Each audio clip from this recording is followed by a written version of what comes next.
رہتا ہے کہ کب شیخ کے ساتھ میں ایک نئی ایپیسوڈ کروں، اور کافی عرصے بعد ماشاءاللہ شیخ کے ساتھ آج ایک ایپیسوڈ ہونے جا رہی ہے، اور ماشاءاللہ جو ٹاپک ہے وہ بھی بہت دل کے میرے قریب، بہت زبردست ٹاپک جس کی ہم سب کو ضرورت ہے، تزکیے کی ضرورت ہے، اللہ سبحانہ و تعالیٰ سے ایک امید کی ضرورت ہے سب کو، اور ظاہر ہے کہ بہت سے سوالات بھی آڈینس کے آتے ہیں اس ٹاپک سے ریلیٹڈ کہ سچی توبہ کیا ہے، کیسے کی جائے، اس کی کنڈیشنز کیا ہیں، توکل کیا ہے، اللہ رب العالمین کے بارے میں کس طرح سے ہم جو ہے وہ اچھا گمان رکھیں وغیرہ وغیرہ، یہ سوالات ہوتے ہیں۔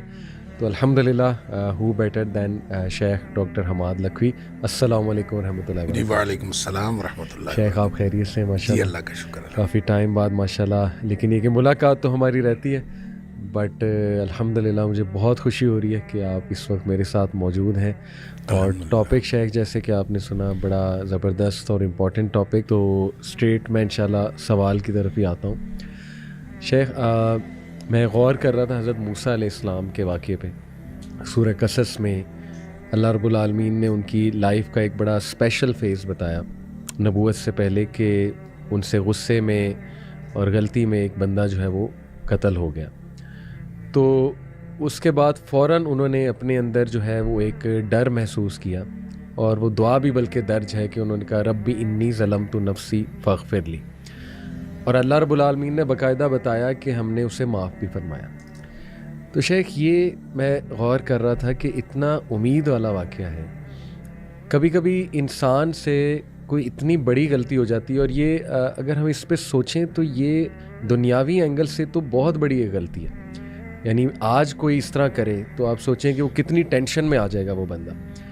تو کبھی کبھی انسان سے کچھ ایسی کوتاہی، کوئی غلطی ہو جاتی ہے کہ وہ بھی سوچ میں پڑ جاتا ہے میں نے کیا کیا، یہ مجھ سے کیا ہوا، اور پھر وہ اوور تھنکنگ کرتا ہے، پھر بہت زیادہ کوستا ہے اپنے آپ کو، ریگریٹ میں جاتا ہے بہت زیادہ انسان۔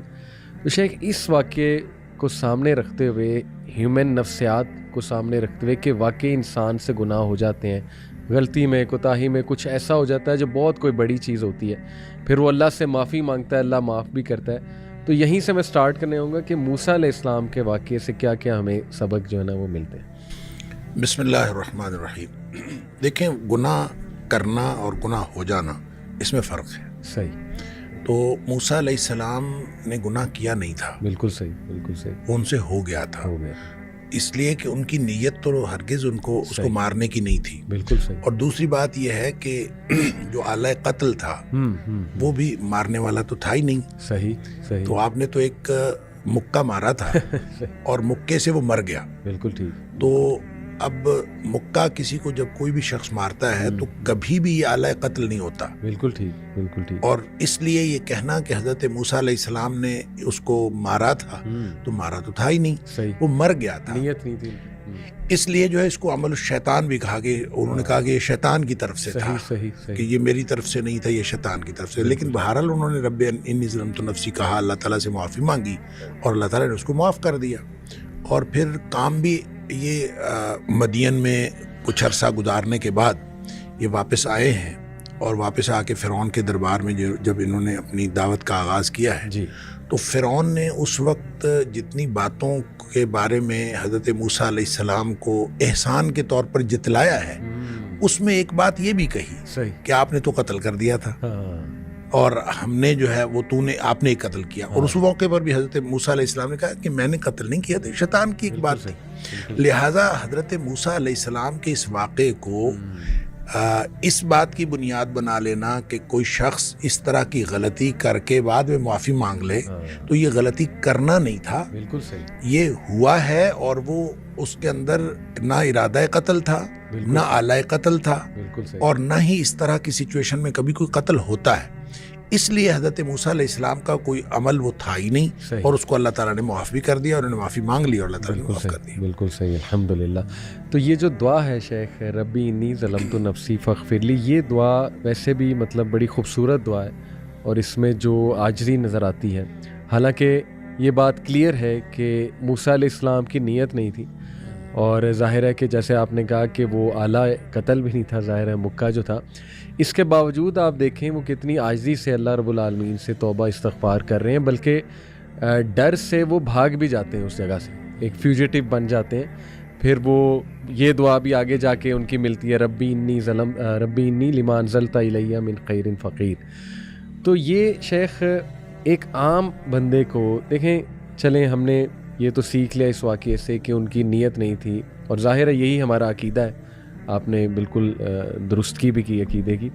لیکن ایک عام بندہ جو ہے وہ ظاہر ہے اس سے گناہ ہو بھی جاتا ہے, نیتاً بھی ہو جاتا ہے, اور ویسے کبھی کبھی یہ کہ انسان چاہ نہیں رہا ہوتا لیکن گناہ ہو جاتا ہے اس سے. تو اس کو کیا اللہ رب العالمین کے ہاں کس طرح سے توبہ استغفار جو ہے وہ کرنی چاہیے؟ دیکھیں آپ نے بڑا ایک نا دھیما سا فکرہ بولا, نیتاً بھی ہو جاتا ہے. جی, حالانکہ نیتاً نہیں ہوتا.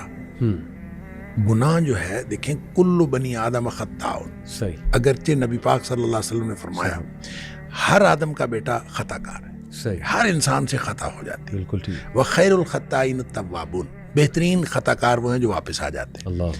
اب مسئلہ یہ ہے کہ ہو جاتا ہے اور کر لیا جاتا ہے, اس میں فرق ہے. صحیح, نیتاً جو شخص کرے گا وہ تو کرے گا, صحیح, وہ پہلے نیت کرے گا صحیح, اور پھر وہ کرے گا. بالکل ٹھیک. لہٰذا گناہ کرنے والے اور گناہ جن سے ہو جاتا ہے ان دونوں میں فرق ہے. ٹھیک.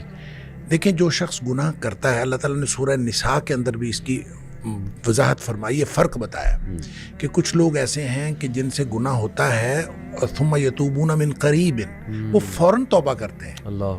اچھا, ایک یہ ہے کہ وہ گناہ کیے جاتے ہیں کہ جب موت قریب آ جاتی ہے پھر وہ کہتے ہیں کہ اب میں توبہ کرتا ہوں, ان کی توبہ اللہ قبول نہیں کرتا. اب ان دونوں میں فرق ہے. فرق وہ نیت سے کرنے کا اور ہو جانے کا ہے. ٹھیک.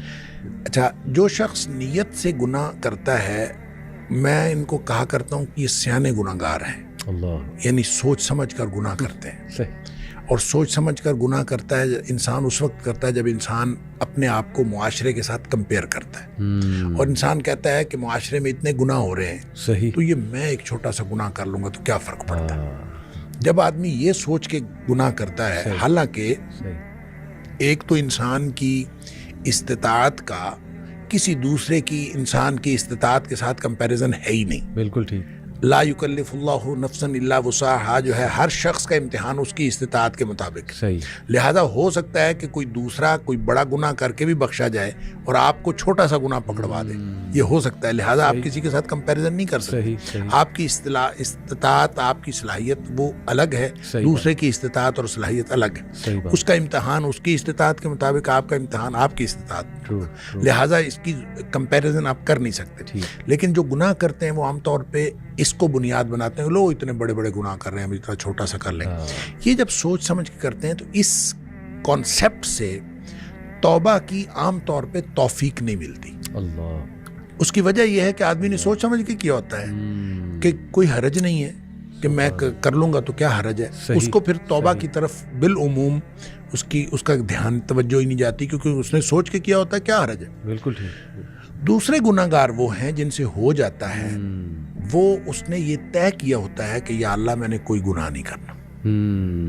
اللہ کے ساتھ نیتاً اس نے یہ بات طے کی ہوتی ہے کہ میں نے کوئی گناہ نہیں کرنا. بالکل ٹھیک. گناہ اس سے بھی ہو جاتا ہے. صحیح بات. کیونکہ کلو بنی آدم خطا ہو, یعنی ایسا تو ہو نہیں سکتا کہ اس سے گناہ. اس سے گناہ کیوں ہوتا ہے؟ دو وجوہات کی بنیاد پر ہوتا ہے, یا جذبات کی مغلوبیت کی وجہ سے یا حالات کی مغلوبیت کی وجہ سے. صحیح. یعنی وہ اس کے حالات ایسے ہوتے ہیں کہ جو اس کو گناہ کی طرف لے جاتے ہیں, یا پھر اس کے جذبات, بعض اوقات انسان اپنے جذبات سے مغلوب ہو جاتا ہے اور انسان چل پڑتا ہے گناہ کی طرف, شہوات سے یا جذبات سے. اچھا, اب جب وہ مغلوب ہوا اور مغلوب ہو سے حالات کی وجہ سے کوئی کیفیت ایسی بن گئی کہ وہ گناہ میں وہ انوالو ہو گیا. صحیح. یا پھر جذبات ایسے اس کے اوپر حاوی ہوئے کہ وہ گناہ میں انوالو ہو گیا. ٹھیک. اس کا نتیجہ یہ ہوتا ہے کہ جو ہی حالات تبدیل ہوئے یا جو ہی جذبات ٹھنڈے پڑے, صحیح, چونکہ اس نے طے یہ کیا ہوتا ہے کہ میں نے زندگی میں کوئی گناہ نہیں کرنا, تو اب جو ہی حالات بدلیں گے, جس حالات کی مغلوبیت کی وجہ سے اسے گناہ ہوا ہے, تو فوراً اس کو یہ خیال آئے گا کہ یا اللہ میں نے تو یہ گناہ نہیں کرنا تھا, یہ مجھ سے کیا ہو گیا. اور اسی طرح جب اس کے جذبات ٹھنڈے پڑیں گے تو اسی وقت اس کو خیال آئے گا، ہوش حواس میں آئے گا تو کہے گا یا اللہ میں نے تو یہ نہیں کرنا تھا، یہ میں مجھ سے کیا ہو گیا. یہ ہے وہ ثم یتوبون من قریب کہ فوراً وہ توبہ کر لیتے، پھر اس کو فوراً خیال آتا کہ میں نے وہ جو ندامت اور شرمندگی اس کو ہوتی ہے، وہ جو پشیمانی اس کو ہوتی ہے، یہ ندامت اصل میں اللہ کو پسند ہے. کیا بات کہ انسان کو ندامت اور شرمندگی ہو کہ یا اللہ میں گناہ کر بیٹھا ہوں، میں نے تو یہ نہیں کرنا تھا. اور اسی طرح یہ جو رب انی ظلمت نفسی والی بات ہے، یا حضرت آدم علیہ السلام کی دعا والی بات ہے، یا ویسے بھی نبی پاک صلی اللہ علیہ وسلم نے فرمایا کہ ایک آدمی گناہ کرتا ہے اور گناہ کر کے پھر اللہ سے بات کرتا ہے رب انی اذنبت، تو اللہ میں نے گناہ کیا ہے. یعنی اقرار، یہ اقرار جو ہے یہ بہت، یعنی اقرار ہے، اس کے اندر ندامت ہے. اللہ میں گناہ کر بیٹھا ہوں اور تو معاف کرنے والا ہے، تو مجھے معاف کر دے. یہ ندامت اور شرمندگی جو توبہ کی شرائط میں سے بھی ہے، اور یہ وہ نقطہ ہے جو اصل میں اللہ تعالیٰ کو پسند ہے. تو جس کے اندر یہ ندامت اور شرمندگی آتی ہے وہ توبہ بھی کرتا ہے، اللہ تعالیٰ کو پسند بھی آتا ہے. اور اللہ کو کتنی توبہ پسند آتی ہے اس کے لیے تو وہ حدیث ہے بڑی معروف کہ نبی اکرم صلی اللہ علیہ وسلم نے فرمایا کہ اگر کوئی شخص جو ہے وہ، ایک مثال دی آپ نے کہ کوئی شخص جنگل میں سفر کر رہا تھا صحرا کے اندر، اور سارا اس کا سامان اونٹنی پہ لدا ہوا، اور اس نے ایک کسی درخت کے نیچے سستانے کے لیے وہ ٹھہرا، تو کچھ دیر بعد اس کی آنکھ کھلی تو اس کا اونٹ غائب تھا. صحیح. جس کے اوپر ساری اس کی گویا مال و متاع بھی اسی پہ تھا، سفر بھی اسی پہ کرنا تھا. اب لق و دق صحرا ہے، میلوں لمبا چوڑا، تو وہ ادھر ادھر دیکھتا ہے، اس کو کچھ نظر نہیں آتا. تو اس کا خیال یہ ہے کہ اب میں اگر چلوں گا تو بھی موت ہے، بیٹھا رہوں گا تو بھی موت ہے، اس کے علاوہ کچھ نہیں. تو زندگی سے مایوس ہو کے وہ بیٹھ رہتا ہے. تو تھوڑی دیر بعد پھر اس کی آنکھ لگتی ہے، اور اس کو پھر اس کی آنکھ کھلتی ہے تو دیکھتا ہے کہ اونٹ سامنے کھڑا ہے. اتنا خوش ہوتا ہے کہ وہ کہتا ہے اللہم انت عبدی وانا ربک، اللہ تو میرا بندہ اور میں تیرا رب. اور نبی پاک صلی اللہ علیہ وسلم فرمایا کہ اخطا من شدت الفرح، اس نے یہ جو الٹ بات کہی، کہنا تھا کہ اللہ تو میرا رب اور میں تیرا بندہ، یہ جو بات الٹ کہی نبی پاک صلی اللہ علیہ وسلم اخطا من شدت الفرح، اس نے خوشی کی شدت کی وجہ سے بات الٹ کی. یعنی اس کو سمجھ ہی نہیں آئی، اتنا خوش تھا اس کو سمجھ نہیں آئی، اور وہ خوشی کی شدت کی وجہ سے الٹ بات کر گیا. نبی پاک صلی اللہ علیہ وسلم فرمایا اس شخص کو جتنی خوشی ہوئی ہے نا، اللہ کو اپنے بندے کی توبہ سے اس سے زیادہ خوشی ہوتی. کیا بات ہے، کیا بات ہے. اب اس کے بعد کیا بات باقی رہ جاتی ہے. سبحان اللہ.